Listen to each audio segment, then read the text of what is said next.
आज लोक सेवा दिवस है। इस मौके पर प्रधानमंत्री नरेंद्र मोदी ने दिल्ली के विज्ञान भवन में सिविल सेवा के अधिकारियों से बात की और साथ ही उनके प्रदर्शन के आधार पर उन्हें सम्मानित भी किया। इस मौके पर बोलते हुए पीएम मोदी ने कहा कि राजनीतिक दल कहां करदाताओं का पैसा खर्च कर रहे हैं, इस पर ध्यान रखना होगा। अगर ब्यूरोक्रेसी से चूक हुई तो देश का धन लुट जाएगा। उन्होंने कहा कि हमारी सरकार का ध्येय नेशन फर्स्ट सिटीजन फर्स्ट है और हमारा लक्ष्य वंचितों को वरीयता देना है।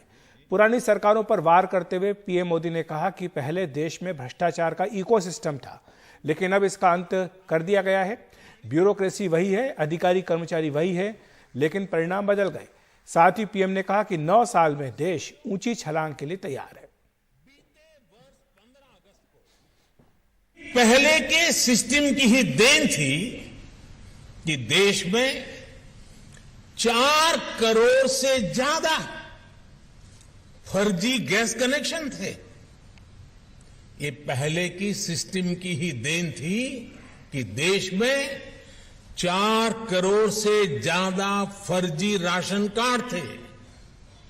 ये पहले की सिस्टम की ही देन थी कि देश में 1 करोड़ काल्पनिक महिलाओं और बच्चों को महिला और बाल विकास मंत्रालय की सहायता जा रही थी। ये पहले की सिस्टम ही थी और उसी की देन थी कि अल्पसंख्यक मंत्रालय करीब 30 लाख फर्जी युवाओं को स्कॉलरशिप का लाभ देता रहता था।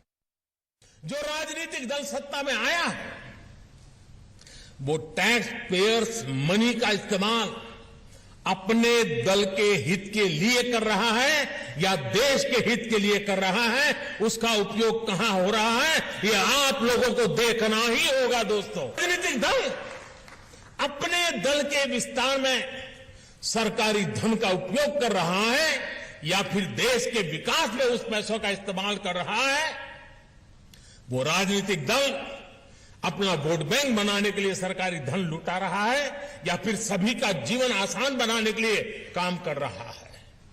वो राजनीतिक दल अपने कार्यकर्ताओं को ही विभिन्न संस्थाओं में नियुक्त कर रहा है या फिर सबको पारदर्शी रूप से नौकरी में आने का अवसर दे रहा है। वो राजनीतिक दल नीतियों में इसलिए तो फेरबदल नहीं कर रहा ताकि उसकी आकाओं की काली कमाई के नए रास्ते बने। आप अपने हर फैसले से पहले इन सवालों के बारे में जरूर सोचें। तो जाहिर है इशारों ही इशारों में पीएम मोदी ने कई सारी बातें कह दी हैं, उन दलों की ओर इशारा भी किया है। एक तरह से नाम लिए बगैर ये कह दिया कि जिस तरह से रेवड़ी संस्कृति का चलन हुआ है, क्या इसका इस्तेमाल अपने वोट बैंक को बढ़ाने के लिए किया जा रहा है। और आपको याद दिला दें कि इसी विज्ञान भवन में, इसी हॉल में कुछ दिनों पहले ही सीबीआई के स्थापना दिवस पर पीएम मोदी ने भ्रष्टाचार को लेकर सीबीआई से कहा था कि उन्हें किसी भी तरह से पीछे हटने की जरूरत नहीं है, बल्कि वो पूरी ताकत के साथ भ्रष्टाचारियों के खिलाफ कड़ी कार्रवाई करें। और आज उनका एक महत्वपूर्ण दूसरा भाषण, जिसमें तमाम नौकरशाहों को उन्होंने साफ तौर पर निर्देश दिया कि जो करदाताओं का पैसा है उसका इस्तेमाल विकास के काम में ही होना चाहिए। तो ये क्या संदेश देता है, इस पर चर्चा करने के लिए हमारे साथ सुभाष चंद्र गर्ग जी हैं, पूर्व नौकरशाह, सुधीर कृष्ण जी हैं, पूर्व नौकरशाह, साथ ही शरद गुप्ता जी भी जुड़ गए हैं, वरिष्ठ पत्रकार। आप तीनों का बहुत बहुत स्वागत है एनडीटीवी इंडिया पर। सबसे पहले सुधीर जी, आपके पास आना चाहूंगा। आप किस तरह से देखते हैं आज पीएम मोदी का ये भाषण, और नाम लिए बगैर ही इशारों में काफी सारी बातें उन्होंने कह दी। प्रधानमंत्री के भाषण को मैंने सुना है और उन्होंने जो सिविल सर्विसेज के लिए संदेश दिया है उसमें पॉजिटिव भाग हम देखें तो बहुत अच्छी बातें कही गई हैं। मगर उसके पहले मैं ये कहना चाहूँगा कि सिविल सर्विसेज का मतलब हम समझ लें कि सिविल सर्विसेज का मतलब है देश की जो सारी नौकरशाही व्यवस्था है, केवल उसमें मिलिट्री को, जुडिशियरी को और जो पॉलिटिकल एग्जीक्यूटिव है, पॉलिटिशियंस हैं, उनको छोड़ के सभी सिविल सर्विसेज में आते हैं, इंजीनियर्स भी, डॉक्टर्स भी। तो ये सभी के लिए मंत्र है और हम सबको पहली बात तो ये सिविल सर्विसेज डे पर मैं शुभकामनाएं देता हूँ।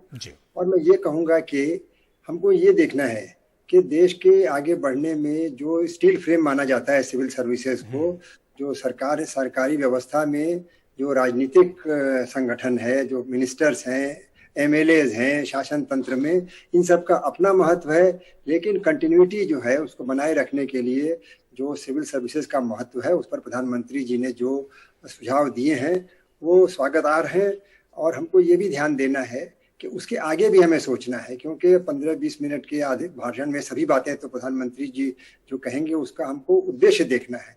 तो सिविल सर्विसेज सर्वेंट से मेरा ये कहना है कि वो अपने को साफ सुथरा रखने के साथ साथ समाज में सफाई लाने की व्यवस्था करें, सबको सहूलियत से सरकारी जो योजनाएं हैं उसका लाभ मिल सके।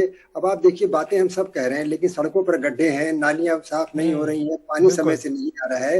ये सब देखने के लिए हमको जो अधिकारी वर्ग इसमें लगे हुए हैं उनको निष्ठा से ये देखना है कि समाज की समस्याएं दूर हो जाएं।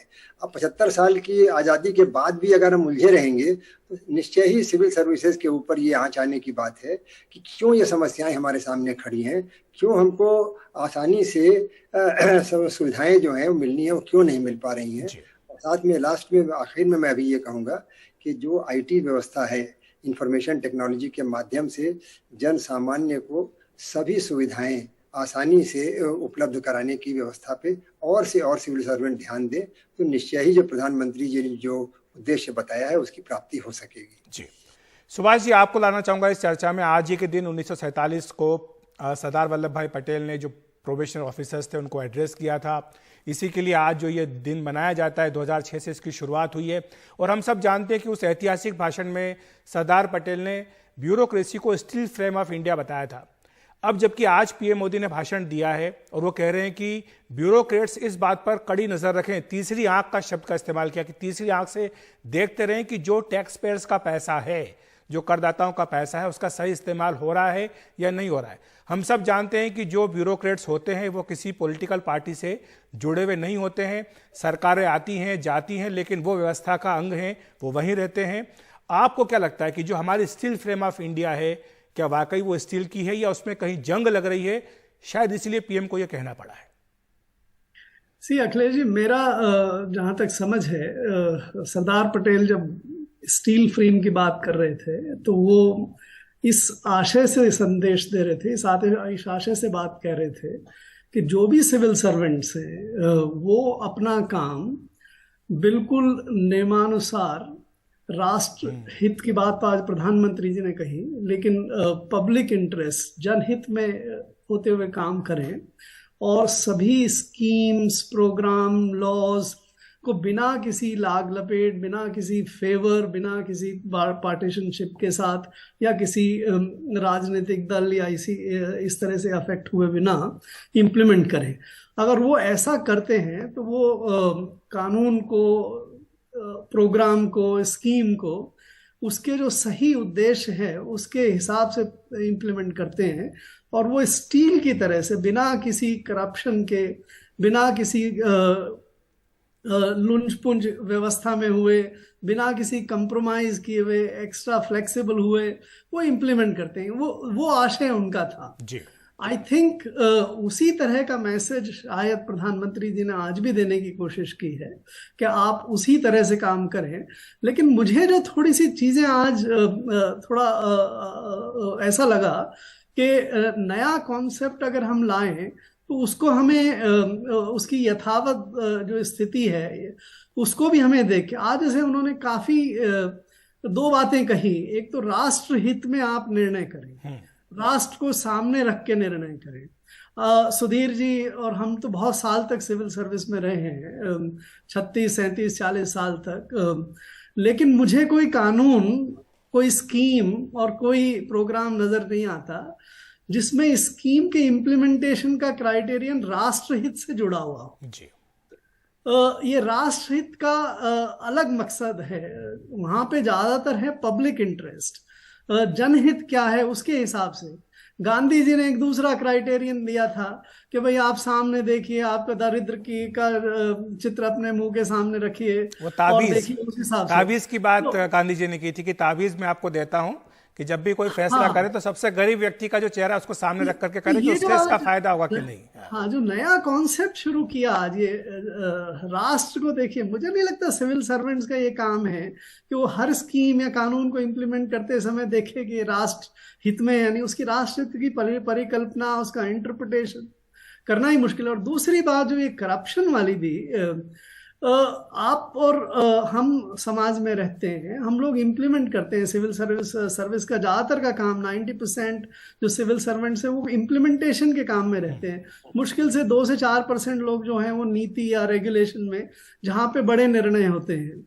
अब उनका उद्देश्य पूरा हो, उनकी अपनी ड्यूटी अच्छी तरह से हो जाएगी अगर वो स्वयं बिना करप्ट हुए और बिना किसी इस तरह की बात से प्रभावित हुए चीजों को इम्प्लीमेंट करें। अब वो कहाँ तीसरी आंख से लोगों को किसको देखते रहेंगे, और क्या वो राजनीतिक दल कहाँ क्या कर रहा है उसका, तो मुझे थोड़ा सा ये बिल्कुल नहीं, मैं इसी बात को शरद जी के पास लेकर जाता हूँ थोड़ा विस्तार से, क्योंकि शरद जी वो सारी बातें कह सकते हैं जो शायद आप कहने में संकोच कर रहे हो। शरद जी, बात ये है कि जो कही जा रही है बात पीएम मोदी की ओर से कि जब टैक्स पेयर्स का पैसा राजनीतिक पार्टियां अपने हितों को, अपने वोट बैंक को बढ़ाने के लिए इस्तेमाल करती हैं, जाहिर सी बात है उन्होंने नाम तो नहीं लिया, लेकिन उदाहरण किसका कह रहे हैं सब जानते हैं।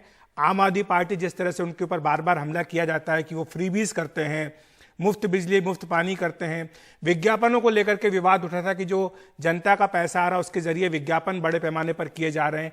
मुझे लगता है कि सारा इशारा उनका उसी तरफ रहा होगा। और जो बात राष्ट्रहित की कर रहे हैं कि जनहित का काम करना चाहिए नौकरशाहों को, लेकिन राष्ट्रहित भी देख करके करना चाहिए, तो मुझे लगता है कि पीएम मोदी का इशारा शरद जी इसी तरफ था कि ये देखें कि जो जनता का पैसा आ रहा है कि कहीं उसका दूसरे काम में इस्तेमाल तो नहीं हो रहा है, या जो वो काम कर रहे हैं वो काम दरअसल राष्ट्रहित में है या नहीं है, या किसी पार्टी के हित में है।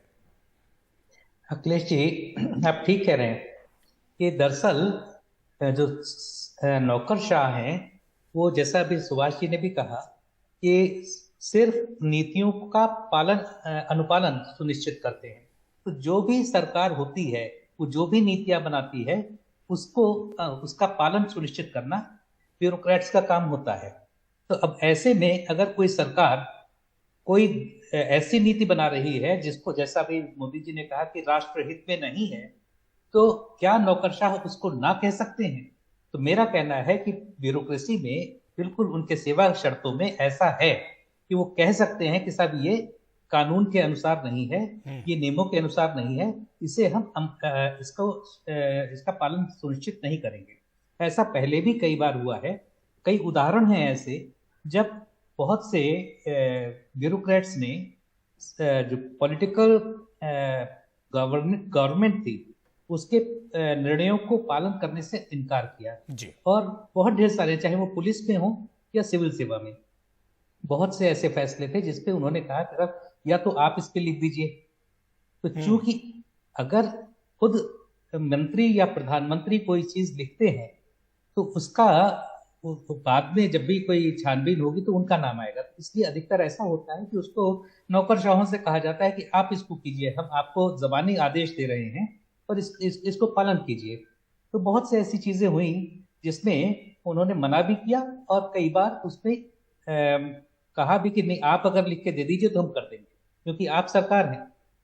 तो मेरे ख्याल से प्रधानमंत्री का ये कहना था कि आप जो आपकी सेवा शर्तें हैं, जो कानून है, जो आपके संविधान कहता है, आप उसके अनुसार चलिए, ना कि जो पॉलिटिकल पार्टी सरकार में है वो आपसे जो भी कहती है उसको आंख बंद करके पालन मत कीजिए।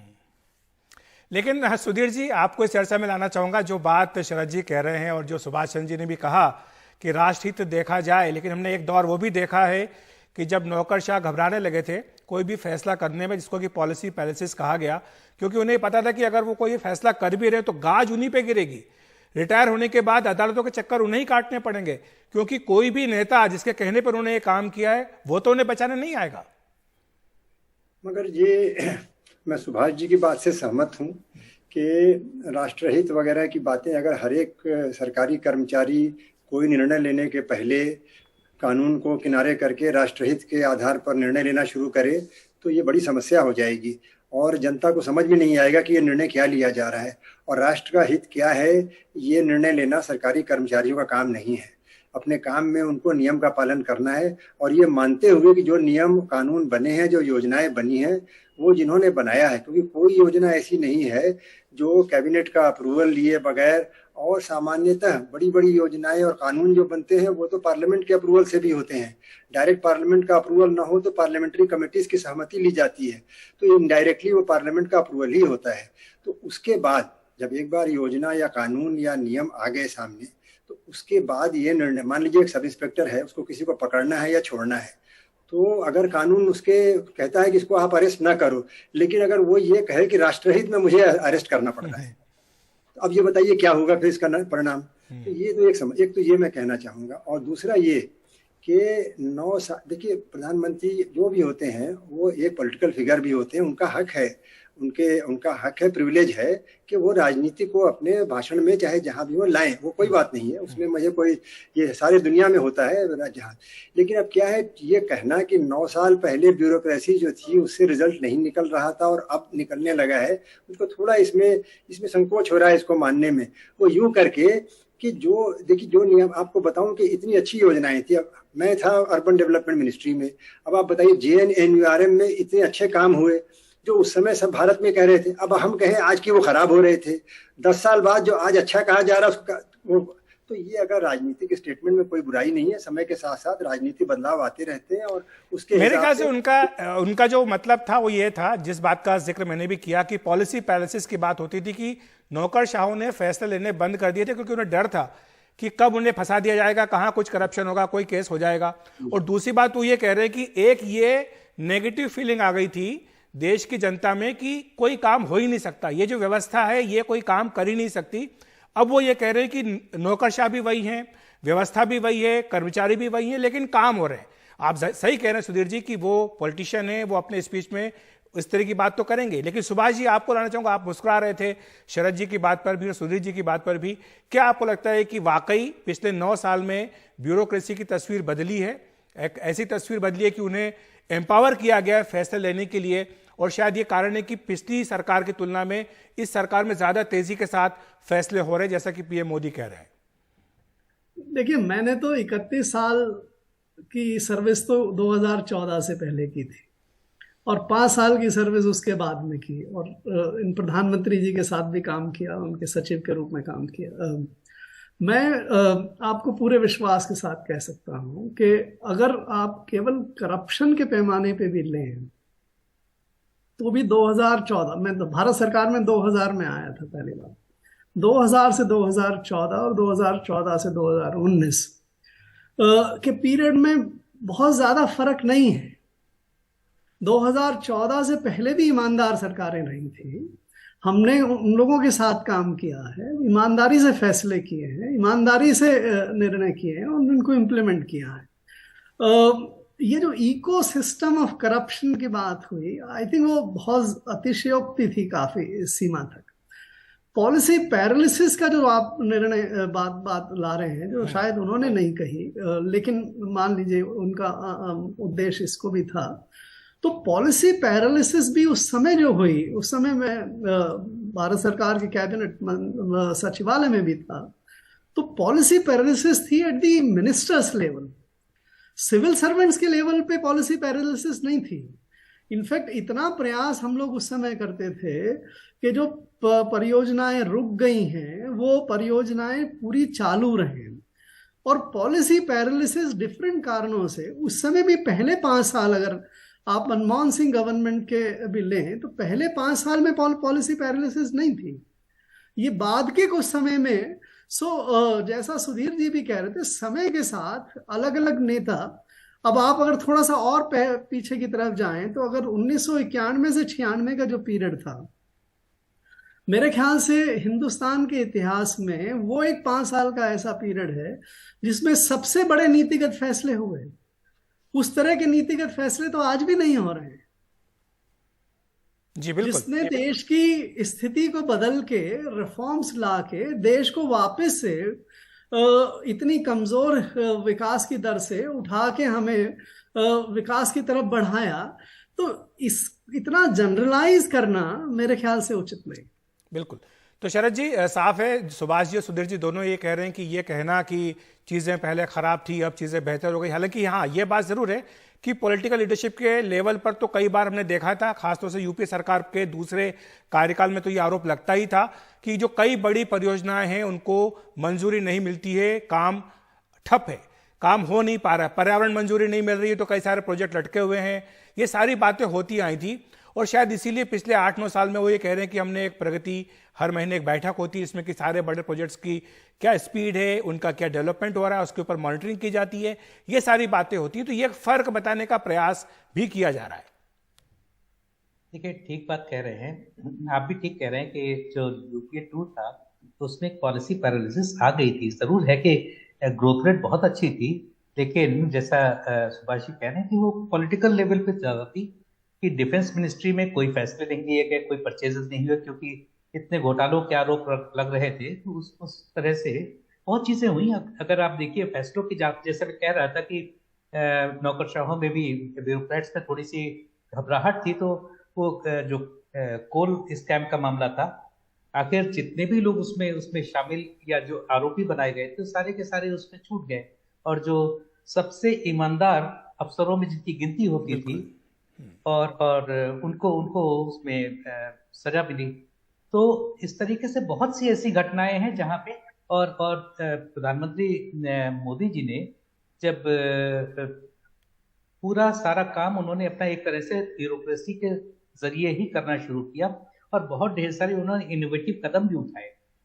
जो सेक्रेटरीज की मीटिंग करनी शुरू की, तो उससे बहुत जो इंटर मिनिस्ट्रियल इश्यूज थे तो उन मीटिंग्स में तुरंत रिजॉल्व होने लगे। भाई कई होता था कि कम्युनिकेशन गैप है, तो चलिए आप बताइए क्या प्रॉब्लम है, आप बताइए क्या प्रॉब्लम, हाथ के हाथ। तो उस तरीके से बहुत से उन्होंने इनोवेटिव तरीके अपनाए जिनसे काम की सुगमता बढ़ी है। तो ये कहना सही है कि पहले जो इश्यूज थे वो पॉलिटिकल लेवल पे थे, लेकिन वो पॉलिटिकल लेवल से परकुलेट तो करता ही है। अगर पॉलिटिकल सरकार जो है वो तेजी से काम नहीं कर रही है तो ब्यूरोक्रेसी को भी जो आप जैसा कह रहे हैं कि जंग लगने लगती है। और मोदी जी के आने के बाद तेजी से चीजें तो बढ़ी, और वो हम देख भी रहे हैं कि डिजिटल पेमेंट्स है या और रेलवेज है या दूसरी डीबीटी हो, डीबीटी में भी करप्शन की बात जो है वो कि बिल्कुल खत्म हो गया है, सीधा लोगों के हाथों में पैसा पहुंचता है।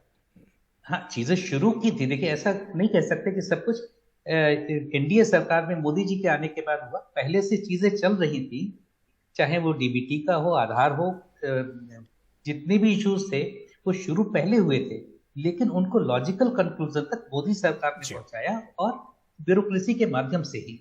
ठीक है सुधीर जी, जाते जाते लाखों बच्चे हैं जो हर साल एग्ज़ाम देते हैं यूपीएससी की। आप जैसे लोग जो हैं बहुत ही कम उनमें होते हैं जिनको मौका मिलता है, कुछ हज़ार ही होते हैं।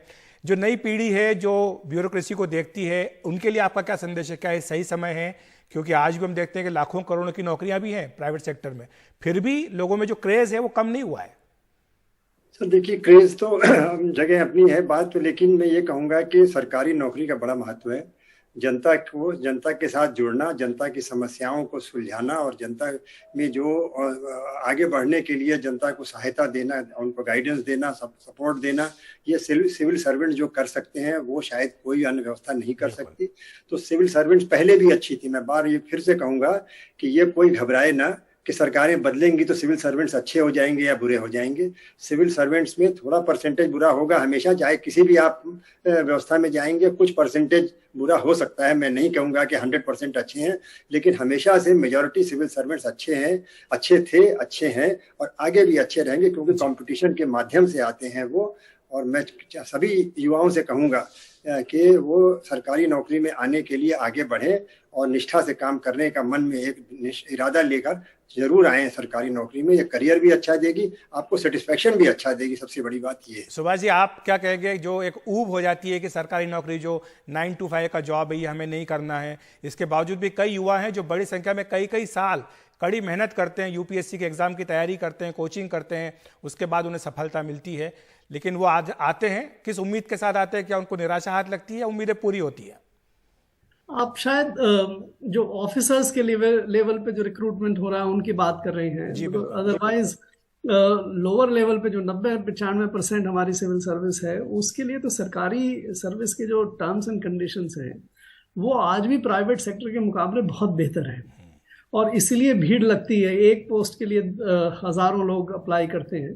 और सिविल सर्विस का जहां तक senior civil service, IAS, IPS और IFS, इनके बारे में इनकी बात है, इसमें जो मैं फर्क देखता हूं हम लोगों के समय से 80s और 70s के मुकाबले, अब जो यंग आदमी है और महिला है, उसके पास अब चॉइसेस बढ़ती जा रही हैं। आज के दिन उनको सिविल सर्विस की भी चॉइस है, प्राइवेट सेक्टर में भी बहुत जॉब्स है, विदेश में जाके भी काम करने के मौके हैं। तो अब उतना एक्सक्लूसिव चार्म अगर सिविल सर्विस का हो वो मुझे अब नजर नहीं आता, विच इज फाइन। तो ऐसे में एक्चुअली ये चॉइस मिल गई है, विकल्प मिलता है कि जो लोग पब्लिक सर्विस में आना चाहते हैं, जिनका ओरिएंटेशन इस किस्म का है, जिनको इसमें ऐसे ज़्यादा आनंद आता है, ज़्यादा लगता है कि उनको अपनी जीवन में बेहतर काम कर पाएंगे, तो ऐसे लोगों को आना चाहिए सेवा में। और बाकी जो एंटरप्रेन्योरियल है, बिजनेस माइंडेड है या उस तरह से हैं, उनको जाएं अपने विदेशों में सेवा करें, प्राइवेट सेक्टर में सेवा करें। ठीक है, बहुत बहुत शुक्रिया आपका सुभाष जी, सुधीर जी, शरद जी, हमारे साथ जुड़ने के लिए, विस्तार से समझाने के लिए इस पूरे मामले।